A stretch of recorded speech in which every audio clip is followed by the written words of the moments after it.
So moving from bad news to good news, I would like to introduce everyone today to our guest, and it's very nice to meet you. I'd like to just,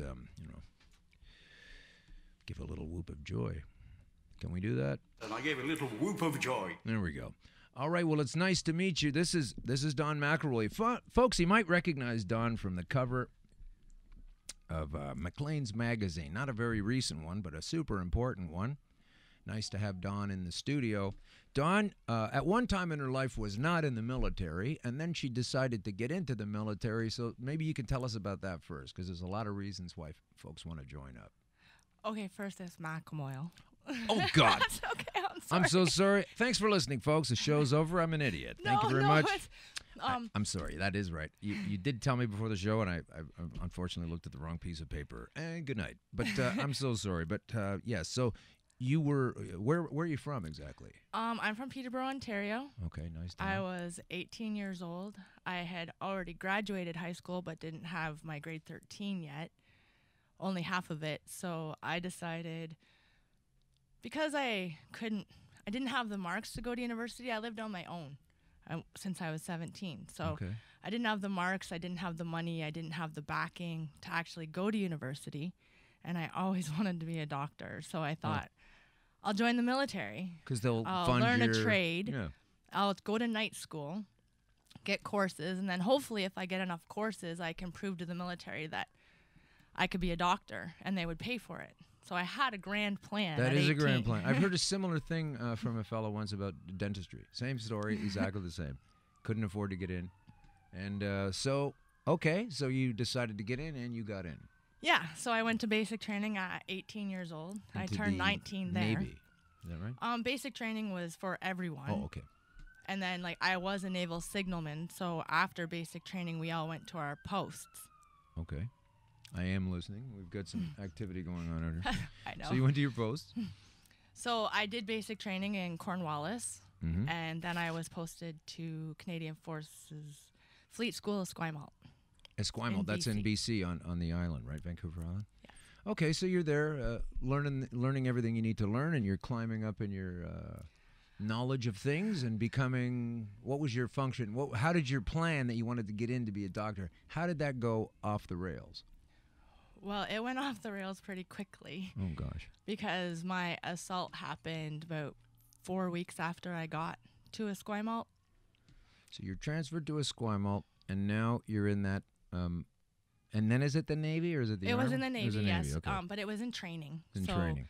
So I was ready for my course. I couldn't take my course yet because I needed a top security clearance to do my course. Okay. And that takes a while for them to investigate you. Right. So I was on pre-course, which is where you just learn all about your trade, but you don't actually take your trade yet. I see. Okay, that's when the assault took place. Yes. Are you able to describe the assault? I'd rather not, but Okay. I'll tell you that the next day I did go to the police and I went to the hospital. Okay. But I was told that because there was two of them, one of me, and because I was drinking, that there was really nothing I could do. I should consider it a learning experience. Okay. And are we able to say, are these folks who, I don't want to go into too many details because I don't want to upset you, but when you say it happened, when you were out there, you mean like from military other personnel as opposed to someone on the street of Esquimalt? Yeah, it's in Maclean's. It was actually a very trusted friend and his roommate. So. Well, isn't that usually the case? But because I had been drinking and was taken to their room, once I reported it, I was charged for being in a male room after 2,300 hours because that's not allowed. Charged with being in the male? You were charged with anything? Yeah. That's incredible. So then I was forced to do confinement to barracks with one of my alleged assaulters because I never actually did charge him. Oh, so I got. So how long were you in the environment with this aggressor? Well, the whole time I was in BC, he was around. I pulled my boots up. I did my course. I got top student, and then I got posted to Halifax to just get away from it all. Okay. Because I'd been in BC for a year. It followed me everywhere. I got so much. I'm sure after this happened, that you reported it the next day, and then you were told that it wasn't valid because you had drinks, and there were 2 of them and 1 of you, and so you didn't get anywhere with any kind of complaint, and you've got to live with that every day throughout and the I year. had to work with the guy. I had to see him. And then I was constantly in trouble. Like all his friends were trying to get me in trouble, and Can you tell me how they I might got charged again because like every girl went on the male floor, and I went up there once. I never even got caught up there, but I still got charged again. And then they sent me on alcohol rehab because I had been drinking that day. So at 19 years old, I got sent to alcohol rehab because of all of this. I didn't think anybody in the Navy would have to endure alcohol rehab. I don't think you can have a Navy without alcohol, but anyway. But I wasn't really drinking any different than any of my other friends. So you weren't hammered. You weren't getting irresponsibly shit-faced or something. Sometimes. Sometimes. Because you're 19 in the Navy. Okay. Okay. It's 25 cents a shot on ship. Like. Well, yeah, because the only reason I'm asking is like, how much legitimacy to their complaint that you were under too heavy on alcohol would that be able? Like, but okay. That's not even a legitimate. No, it isn't. It isn't. But I'm just trying to say, do you think in their minds they're trying to use that you're drunk basically, and any kind of problem was your fault? Because of that? I think that they tried to turn it all around and put it on me. Yeah. Because I had people telling me that like I should compare a sexual assault to a punch in the nose and just keep going. Huh. And then I got told that if I wanted to be in the Navy, I should learn to be a slut and keep my mouth shut. Do you mind telling us the rank of the person that said that? I know you're not going to tell me their name. But Petty officer. A petty officer. Well, you're not kidding. I've always hated that term. So if you feel comfortable naming any of these folks, you probably won't. But No. I'm just putting out the blanket question at the beginning because I got to ask, right? So, but thanks for sharing the rank. So this is how many levels above you as a petty officer to where you were? 3. Three ranks? I don't know all these things. Yeah, about 3 above me. 3 above you. Okay. The thing, though, that I think is like, yeah, I was assaulted, Yeah. but it was the chiefs and the petty officers and the captains that all like charged me and did my punishments and stuff that really ruined my life. Do you think there's a deep hidden resentment in any military, and certainly the aspect of it that you were in where they just don't want women in there? In 1991, when this happened to me, yes. Yeah. Just I like can we say, just wish you weren't here, and we don't want to hear all your nonsense, right? Just off to the side. Yeah, You like felt that. nowadays it is getting better, but it is still a problem. Yeah. So But back, you're like a pioneer of this, like 25 years ago. I'm pretty or something. sure women, the first time they were allowed in the Navy was 89. Wow. So you're right in there at the very beginning kind of thing. And yeah, so there was a lot of resentment, obviously, from these folks. And so now you're in Halifax, and this is all in Canada so far, folks. So here we go. So when I got to Halifax, I ended up getting really sick because there was just so much stress of everything that was happening to me. And what kind of sickness? Well, at first I got like gallbladder problems, which I had no control over. But I ended up in the hospital and things, and then like I got in trouble on ship, like telling me, oh, I swallowed, like that I did it on purpose. And I was like, did I swallow sand to get gallstones? Like, I'm sorry, no. And then I started to get harassed on ship, and I asked about my divisional officer, and I was told I didn't have one. You didn't have one. That's Yeah. unusual, isn't it? Yeah. Yeah. So then the stress was just getting to be a lot, and I ended up losing like 30 pounds, and I had been seeing a psychiatrist because of all of this, and he just put me ashore. A Navy psychiatrist. I guess, It was in the actual base hospital, but I think at this point it was a civilian doctor, a civilian psychiatrist that had just come in on contract. Right. And then I ended up in the psych ward because I had lost so much weight and just the stress, and I'd had 2 operations in 4 months. Did you feel when you were in the psych ward that was a legitimate place for you to be? Because some people go, oh, God, thank God No, I'm here." because at the time, the guy that I really, really liked worked in the hospital on the floor that the psych ward was in. And I said to all the doctors, I can't be here with my roommate that I lived with as one of the psych nurses and the guy that I like around the corner. And they told me to just smarten up and get with the program because I asked to go to the civilian hospital. And again, this is all in Halifax? Mm-hmm. Okay. So then you're in the psych hospital. So in the psych hospital, I ended up saying that I didn't want to be here anymore, which kind of meant that I wanted to die. But within a week, I had my release. And all this time, were you on any kind of medications? I did start to take Prozac, but I really don't like medication. So I would take it, High five. and then I wouldn't. Yeah. And then they released me within a week. I was on a bus with 3 great big bottles worth of Prozac to go home. Like enough to kill myself, really. And you're coming out of almost a suicide watch, and they're sending you home with enough drugs to make that happen. The last place I wanted to be was home. Yeah. I just failed. So I felt. there you were, failed at home with all these drugs. Then what happened? I don't really remember a lot that happened, but I kind of woke up 6 weeks later in a psych ward in Oshawa, and the doctor told me that I was pregnant, which Wow. I didn't even know because in the military they told me I would never have children. Why did they tell you that? I had a bunch of tests done, and they told me that I had all of these problems and I would never have children. Huh. So when the doctor told me, I was kind of like, how did that happen? But I mean, I was in a really bad spot, but I saw that as a reason to live.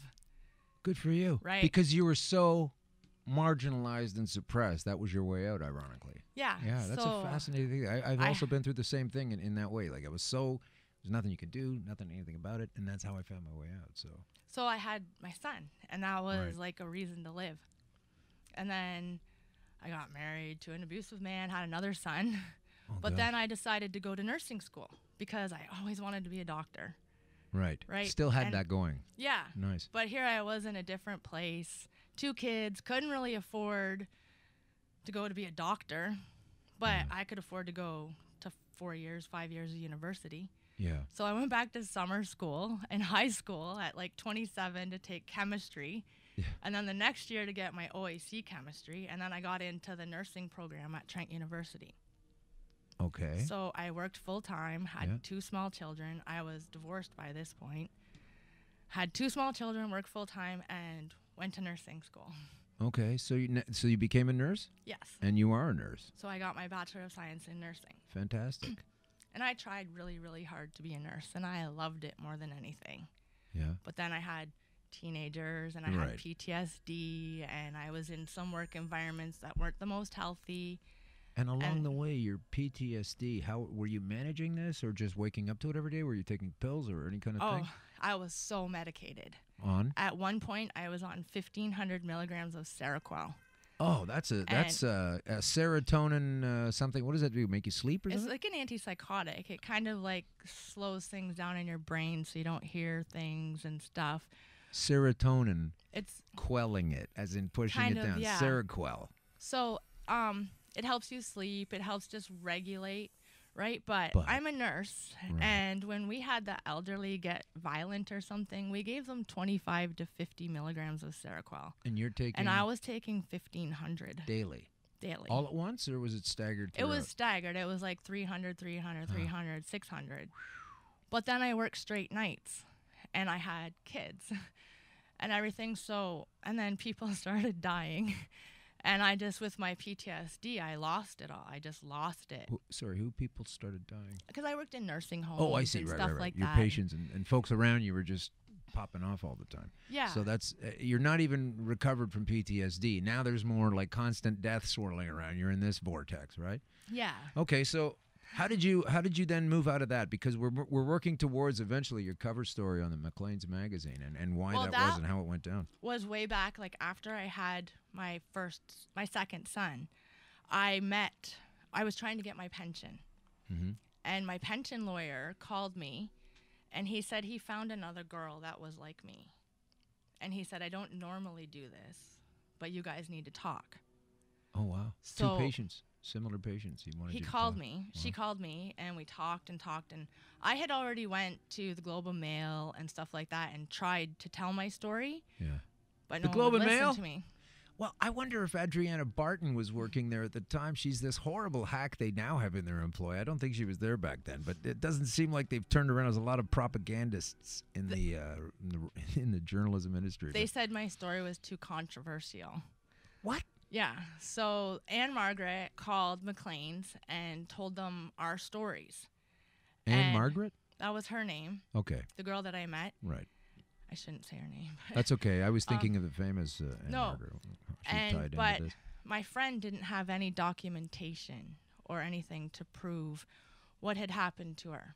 And I had everything because I had written a 100-page story about what happened to me. Yeah, to keep track of it, right? And I had all my documents and I had everything. So when Maclean's came to talk to me, I had everything. So but it was too controversial that you had all the facts. That was the Globe and Mail, but Maclean's was like, oh, yeah, we're on this. Maclean's was on it, but the Globe and Mail. See, this article today, I know you couldn't hear me talking about it, but this thing, I can't even get through it, reading it, because it's so, almost every paragraph has 2 or 3 completely 180s to the truth or omissions, you know. And they just shape the story the way they want it. But for the Globe and Mail or anyone in the press to say, that's too controversial, I just thought, if it's new, and if it's happening, and if you found out about it, and it's controversial, you get it on there. That's the thing you do put on. You know, not to avoid that. That would be the whole game, I figure. But I guess I'm wrong.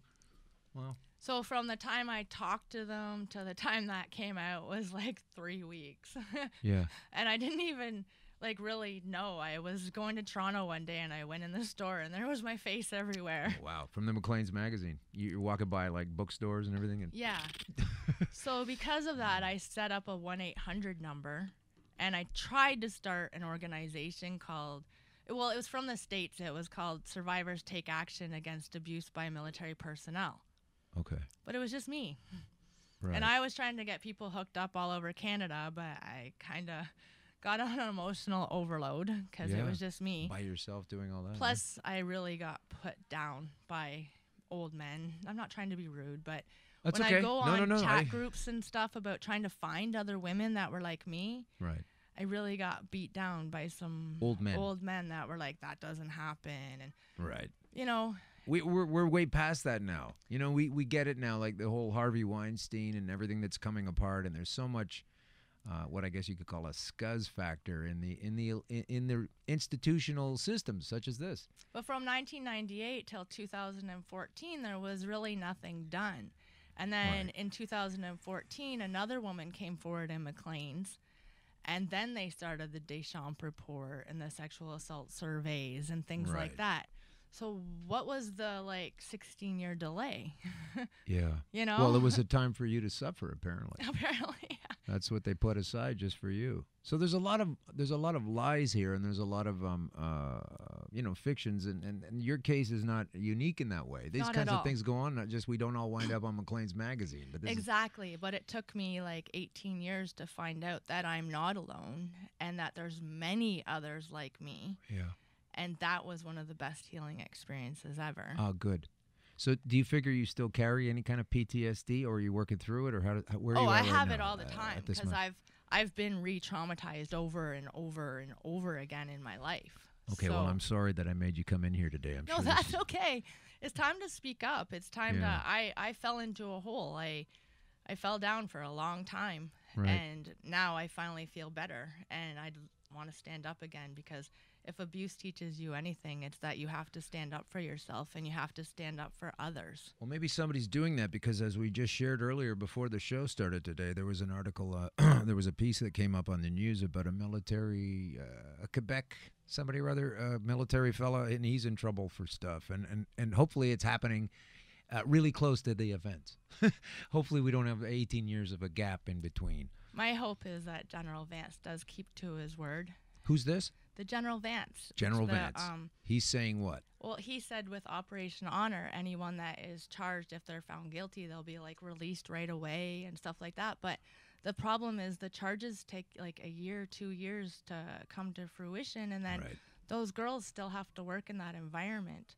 And secondary victimization and re-victimization is way worse than the actual assault or harassment itself.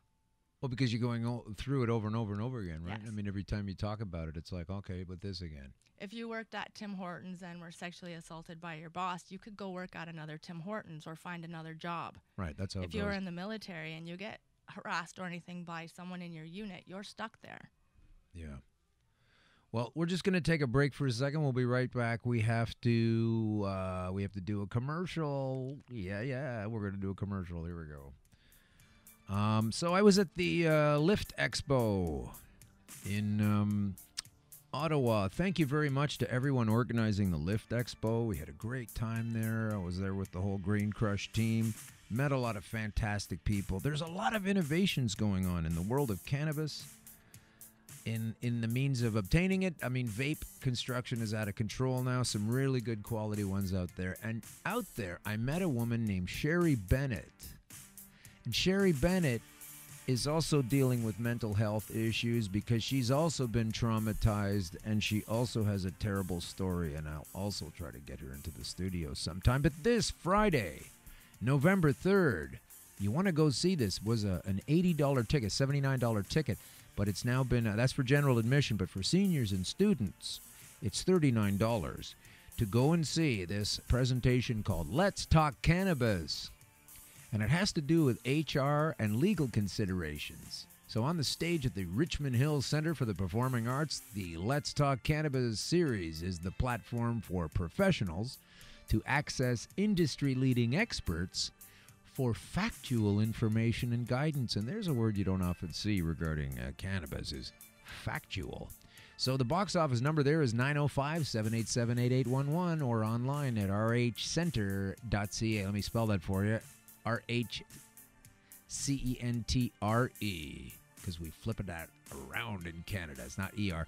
RHCENTRE.ca, and there Sherry Bennett will be explaining everything for you in what happens. Now, what's going on there is a percentage of the sales go to charity, and the charity is High Notes Avante. This is music for mental illness.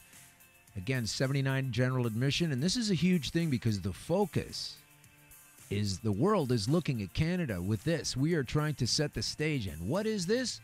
What is the subject of this particular get-together? It is that with cannabis becoming legalized and people do have a right to medicate with it, sometimes this is going to be a problem with your boss or your co-workers, and you're going to be riding a stigma that's still not dead based on the 80 years of deliberate ignorance put forth by the alleged powers that be. So what's going to happen is eventually you're going to have a legitimate cannabis subscription for your legitimate needs, be it PTSD or otherwise, and there's going to be some jerks at work that want to give you a hard time. Some of them might even be your boss. Well, you can't smoke that here. You can't use that anywhere here. Meanwhile, they won't be saying that to folks on Ativan and all kinds of other Seroquel types of things.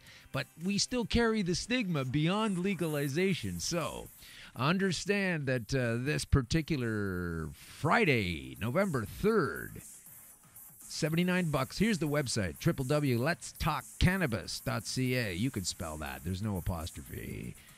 www.letstalkcannabis.ca. It's for charity and it's for awareness. This is part of the paradigm shift.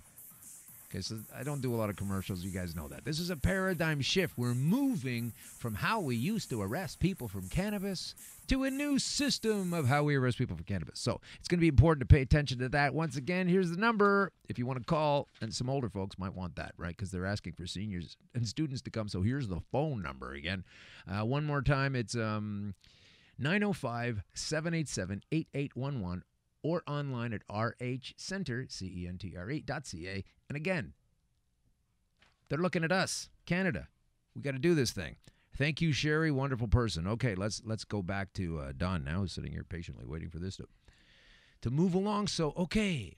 So now what have you been doing all this time to mitigate your PTSD and to be able to be a mother and all these things? Like, I'm guessing, I'm sensing at some point you've made some kind of transitions, and I'd like to hear where you were with your meds and where you're at now and how you're doing.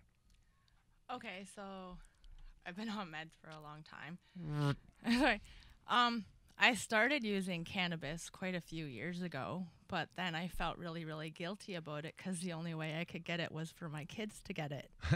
I've heard that, yeah. Because they're teenagers and I'm an adult and right. Run not off to many school people... and score mommy a dime bag, that kind of thing, right? Well, no, it wasn't quite like that, but it was hard because then other parents are like, "Oh, your kids are getting you weed," and you're like, and really judgmental. Yeah. And I I get hurt when people judge me because I've always used it to feel better and to help me with my anxiety. Right. And stuff like that, but people don't see it that way. And I am the type of person that I would take my pills for 6-7 weeks and then start to feel better and then go off them because just marijuana would work for me. Yeah. But then all the doctors are like, you're going crazy, you need it. Right? So You're going crazy? That's what they told you. I've You been heard told that? a You've lot. heard that come at you like you're going crazy. Someone in an MD said that to you. Yeah, I've had them tell me that I'm irrational, that I'm all over the place and unstable. But yes, sometimes I am because I have PTSD. But when I finally got like a little bit of separation from my children, Yeah. and I moved to the country, and my husband was Indigenous, and he kind of showed me that everything was alive. And I found marijuana for trauma, and I got a prescription. From a decent doctor was on your side, said, okay. Yes. And when was that? That was in about 2015, I think. Oh, okay. Okay, that's more feasible to me. So Yeah. I had been just getting it from my children for before that, but once Sure. I got a prescription, I was like, oh wow. Did you find a quality difference at all from what your kids were buying and what you were Yes. taking? You did? Well, and it was more controllable too, like what I could actually get. Where with my children, it's like, oh, Yeah. it's this kind, Yeah. but what is that kind? Right. You know. And then you like it, and then later that one's not available. Mm-hmm. Yeah, yeah. So I went through a couple different licensed producers just with quality and product and stuff like that, and then I hooked up with Kanna Connect.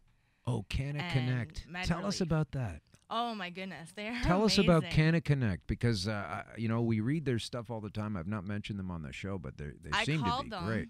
and explained my situation because when the government came with that they would only pay for 3 grams, I was kind of freaking out because I use about, like, this is bad, but my Don't say it's prescription bad. is for 8 grams, but I cook with it. I make tincture. So you need more than 8 grams, but I use 8 grams, Yeah. but I smoke it. I cook with it. what do you make? What do you make when you cook with it? What do you do? Like banana bread, cookies. So- Well, actually, I have a cookbook now that you can make anything. Why didn't you with bring it. that? I should have. Yeah. You should have brought that. You got to bring that. You got to send me that. Okay, because I don't know what I'm doing. I've tried to make butter and things that doesn't seem to work out. We Well- make cookies that taste like it but don't do anything. The awesome thing is Yeah. because I'm with Med Relief and I'm a veteran, they sent me a free magic butter maker. Oh, So- the magic butter, and it's BUDDER or something, and it's I don't- like a sleeve that makes. Yeah. And Yeah. so I can make anything with that. And Okay. it's amazing. Well, this to me sounds like you're asking me to go back to Peterborough with you. No. That's the impression I'm getting. You sound like it- you're set. You make cookies, you make cakes and Yeah. things and drinks and stuff. What do you? I experiment. Sure. Like I made spaghetti with it one night, Oh, like with in the oils and sauce. stuff. Oh wow. In the spaghetti and in the Right. sauce. So you're taking So- this in various capacities, and it's different, right? When you smoke or when you vape or when you eat or Yes. when you go It's all upstairs. different. Like, I mean, you wake up in the morning and you can take some oil, but that's not going to kick in for like an hour and a half. So Right. sometimes you have to smoke it first thing in the morning Right. just to get that, like, You don't have to rationalize that, Yeah. especially to me. But yeah. but you know, like Yeah. but then I get, like, because I do have my license and stuff, people are like, Tell you me. know, like they threaten you because like What? yeah. Because you're legit, they threaten you. Who's they? And what kind of threats? Just like some people I know, they're like, you're because you carry your marijuana around with you. Well, yeah, it's in my container. It's totally illegal, but like I guess because people don't know the legalities Ignorance. of it right Yeah. now. And then they're like, I'm gonna call the police on you. Well, I've told every police officer that I meet that I have my license. Yeah. Yeah, You know? people, this is all, I'm laughing because it's ridiculous, but it's obviously horrible. And this is all just nothing but like the faded out smoke, smell, stigma kind of thing, that the last vestiges of something that, you know, there used to be a fire, you know what I mean, metaphorically, against using it. Now people have been gradually over time. But Well, it still stinks in the room with this Some people ignorance. will be my friend, but then when they find out that like I smoke weed all the time, then they don't. Do you ever really ask them wanna if be they're my on friend. any kind of prescriptions at all, those people? No, but like I've tried like my cousin. I probably shouldn't, but my cousin has a lot of problems, and he's been on morphine for years, Yeah. and he wants to turn more to marijuana and candies. He and should. tinctures and stuff, and I'm trying to encourage it because I've seen so many people addicted to drugs and addicted to terrible things. Oh, And sure. like, I don't think cannabis is something, because So how long have you been using cannabis? Like from your very first puff of trying to fix this to right up to your cookie last night? What was? in total, probably like 8 years. Yeah. But I've only had my license and been able to do the things that I wanted to for the last, For the last few like, years. 2.5.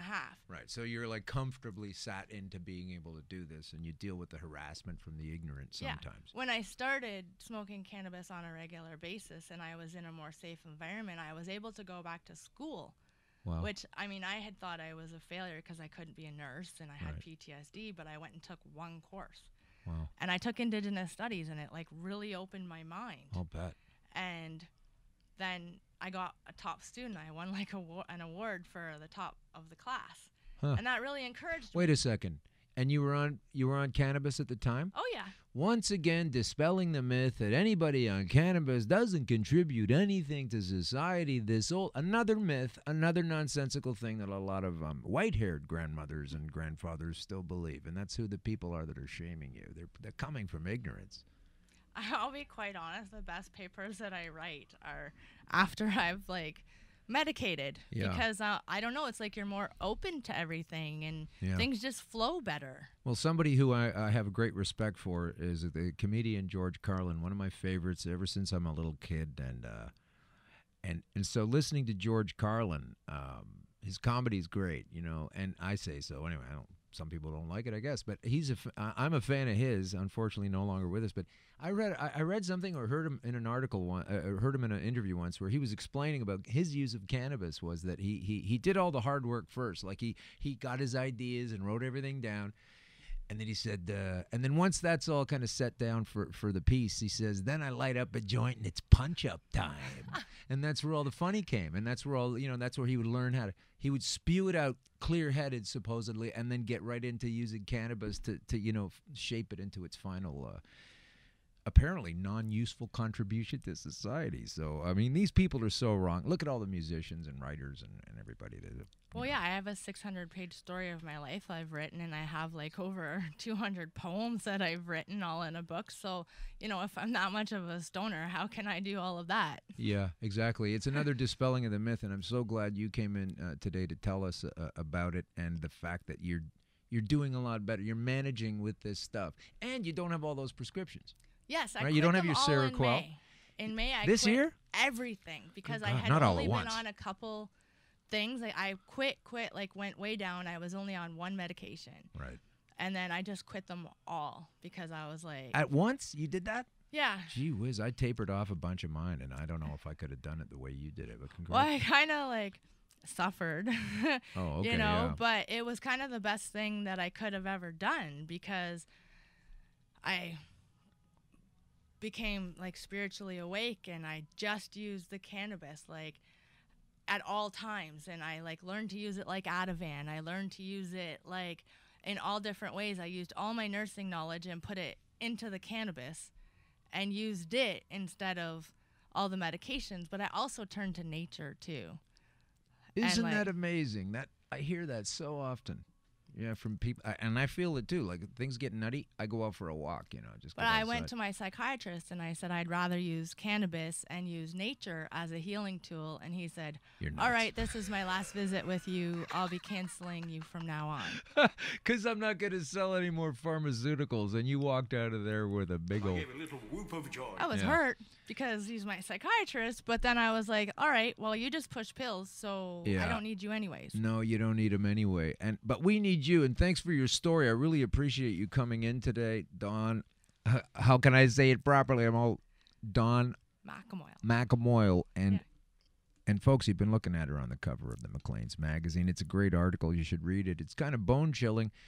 And you had to be a pioneer of pain. I'm so sorry because things are changing right now. And you were back there getting assaulted. It was almost on your lonesome, right? You felt very alone at the beginning of this. If there's any girls out there that hear this and they have a similar story to me, there's a group called It's Just 700. It's on Sorry, Facebook. what's it called? It's Just 700. What does and that mean? 700 is a number. It's because of when they did the first survey about sexual assault, they said That's how only many? 700 women.